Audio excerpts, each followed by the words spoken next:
একদিন ভগবান গৌতম বুদ্ধ তার শিষ্যদের সঙ্গে একটি গ্রামে গেলেন। সেখানে অনেক মানুষ জড়ো হয়েছিল তার দর্শনের জন্য। কেউ এসেছিল বিশ্বাস নিয়ে, কেউ এসেছিল কৌতূহলবশত, আবার কেউ এসেছিল কেবল তর্ক করার উদ্দেশ্যে। সেই ভিড়ে দাঁড়িয়েছিলেন এক পণ্ডিত।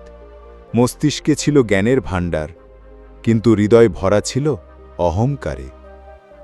তিনি বুদ্ধকে বললেন, হে গৌতম, তুমি এত কথা বলো, জ্ঞান, মুক্তি, শান্তি, এগুলো তো শোনার কথা, কিন্তু সবাইকে এগুলো বুঝতে পারে?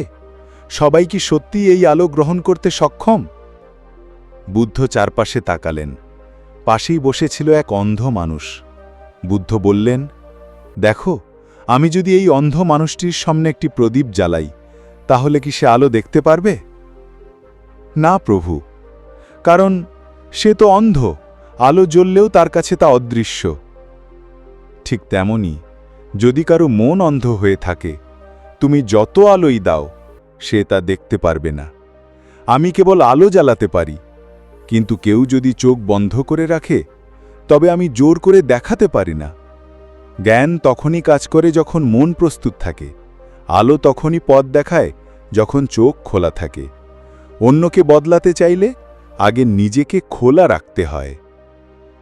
পণ্ডিত স্তব্ধ হয়ে গেলেন। তার ভেতরের অহংকার নরম হতে শুরু করল।